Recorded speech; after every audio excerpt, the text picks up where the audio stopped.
Welcome back. Mark again with Atlas Defense. Today I decided we are going to do a initial review of the Smith & Wesson M&P Shield. I bought this gun about 2.5 weeks ago, and it's a great concealed carry weapon. I've been carrying, like I said, for about 2.5 weeks ever since I bought it. It's right here. There we go. Nice little. There's been a little bit of debate about whether it's a small compact or a large subcompact. I'll let you be the judge of that. Um, and one of the debates going on about it was, is it a small compact or a large subcompact? Given that it is a 3-inch barrel and very thin firearm too. It's .95 95 hundredths of a inch, so 0.95 of an inch there. You can see how thin it is. And I think that's what has made it, for me personally, such a comfortable concealed carry firearm. Let me just show you that it's clear. And that's what I think has been, what for me personally, is what has made it such a comfortable firearm to carry on a daily basis for the past 2.5 weeks here. And you can see the magazines are empty too. And I would say probably the biggest factor in that is how thin that this firearm is. I knew it was going to be thin when I bought it, being a single stack firearm, but I still, maybe just because I've carried bulky sidearms my entire life, between my time in the Marines and then a little bit of armed security stateside, and then when I was just got back from that security contract too, the entire time there I was carrying high capacity sidearms. So with those double stacks between the Beretta M9, the Glock 17, and then a 357 revolver too. Between all those jobs and those guns I was carrying there, I was used to a much wider firearm, and that's why I was maybe just because, like I said, I was so used to those wider firearms, I was blown away by the concealability of this M&P Shield. So, just gonna go over a couple of the major features that are gonna be going from the top down. As you can see, it has the white dot sights here. Makes it for easy target acquisition, quick and easy sight alignment, sight picture. I have another firearm where the sights are just black, and I actually had to paint on a little white dot on the tip there just so I knew where the tip was. But luckily with this one, I don't have that problem. It came out of the box just like this. The sights seem pretty sturdy. This front sight is removable, but it's not like it's just gonna get knocked out when I'm taking it in and out of my holster like some other firearms with the cheaper front sight post. Same thing here with the rear sight aperture. It's removable as well for either tritium or semi-high visibility type of sights. But for my purposes, and I would assume for the purposes of everybody else that is looking at this type of firearm for concealed carry, everyday carry, that can be something that you can worry about later. But I don't think that would be the lack of those night sights was not a deciding factor in my purchase of this firearm. And working on down, as you can see here, this little window, it's a brass indicator. So if you have a round in the chamber, you'll be able to see the brass through it. Now I'm just using these dummy rounds, but you should still be able to see it. And if you look closely in there, I'll give it some time to focus. If you look closely in there, in that little hole, you should be able to see that little brass.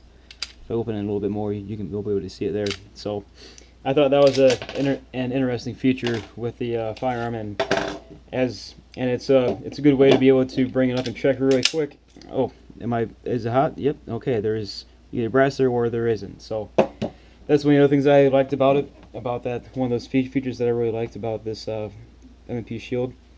And moving on down, I did opt for the model with the external safety, just because for my instructional purposes, if I'm going to be talking about your firearm safety rules and whatnot, treat, never keep no. Keep your weapon on safe keep your firearm on safe until it's ready to fire. I do want to be able to show people, yes, not all firearms do have a safety, but I would like at least to be able to show it, to show out of my own personal collection the firearms that do have the external safety. It also has this nice serrated cuts on the back of the slide here. Just makes it easier for gripping when you're chambering a round or clearing it. I do appreciate the fact that they decided not to put any serrations on the front of the barrel, as I've seen with some other longer firearms. I feel, I guess, if they probably decided too that if they put serrations on the front, it would unfortunately probably encourage some unsafe firearms handling. But as far as somebody might slip their pinky in front of that barrel if they're trying to grab it from the front. So, like I said, I really think this was a great placement and a good idea that they only put the grip panels in the back here to make it easier to slingshot. And moving on down, takedown lever is very intuitive. If you ever disassembled a M&P before, you're used to this. For those of you that haven't, it's a very simple takedown lever that I'll go into field stripping in a separate video, but just so we can touch on that really quick, that was a very easy way to take apart the firearm. They did add a couple tenths of an inch in the trigger guard here too, which makes it more easier for you to get your finger around that trigger if you got gloves or if you just have sausage fingers. So the oversized trigger guard is another plus. It does have a options to mount a laser or a flashlight that our factory supplied from Smith & Wesson. I personally, I just don't believe in lasers, so I just don't feel the need to switch out the entire, trigger guard just to have a laser to point red dots at people. I figure if I'm already have my firearm out in the first place, I'm gonna have it out there for a reason. I'm not gonna light them up with a laser just to make them think that I mean business. So moving on down, the magazine release here again is in a very ergonomic spot. I've got about medium and small size hands, and even I can reach around there and catch the and tap that magazine release pretty quickly and easily. This can be converted into southpaw. If you are left-handed, you'll be able to take it to a gunsmith really quick, and they'll be able to switch that magazine release out to the other side. In a matter of, it depends on the skills of your gunsmith, but still I would expect to be done in something really quick, like about less than 30 minutes. And that's about all of it from the top down. I'm going to show you here. Your firearm is only going to be only as good as the holster that you carry, that you use with it. So I opted for the Galco inside the waistband holster here, and I carry it at about the 4 o'clock position. As you can see, normally I have a I don't always tuck my shirt in, but when I'm working, I always tuck my shirt in. But when I'm out and about on the regular, just doing my normal daily routines and whatnot, I always have a shirt that goes over. I don't ever really tuck my shirt in anymore now that I'm carrying.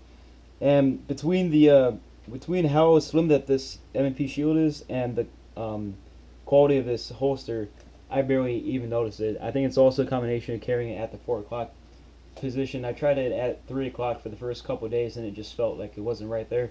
But even at the 3 o'clock position, I wasn't imprinting really. I can even show you really quick here. So here I am just with a normal shirt untucked and absolutely no imprint. If there is one, it's incredibly nominal, if you ask me, from what I've seen in my own pictures that I've taken and checked. And you do have the option of 2 different holsters here, or 2 different magazines here that come with the firearm. You've got either the standard 7-round magazine, single stack, that will seat flush with the bottom of the pistol, or you can drop in that extra round with this 8-round mag. The only difference, honestly, as you can see here, is maybe about a half an inch. And for those of you who want to maintain your element of surprise, if you will, as far as maintaining your firearm as concealed as possible, I would say stick with the 7-round magazine, because you never know when that little bit of extra length on your holster might create just the slightest bit of an imprint than as if it would with the standard magazine there. So if you're going for extra concealability, I would suggest just going with the 7-round magazine. If you're just carrying and you're not necessarily concerned too much about that, because because of the overall concealability of this firearm, you can also go with the 8-round mag. And I'll show you here with the 8-round magazine, again with my shirt down. Again, I'll turn all the way around. You probably can't see too much. I hardly even notice it. I always know that I am carrying, obviously, but as far as when I'm sitting in my car, getting up and getting in and out of seats, or getting in and out of my car, or bending over and picking up boxes and stuff like that. I actually just helped my friend move today, and I had my firearm on my hip the entire time, and the combination, like I said before, of the that Galco holster and just the small size of this firearm, I didn't even notice it the entire time.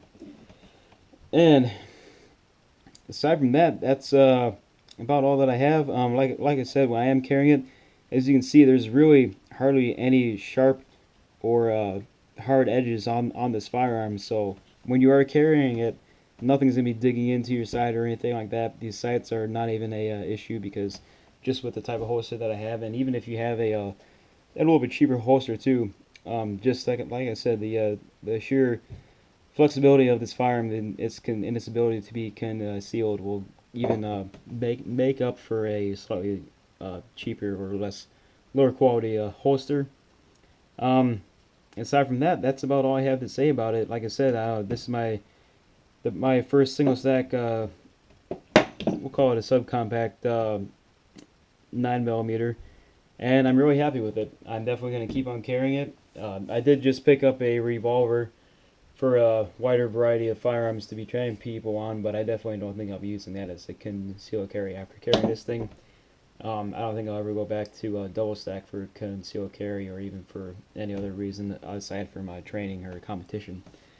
So that's all I have to say about that. Hope to see you back on the range soon. That was the fence.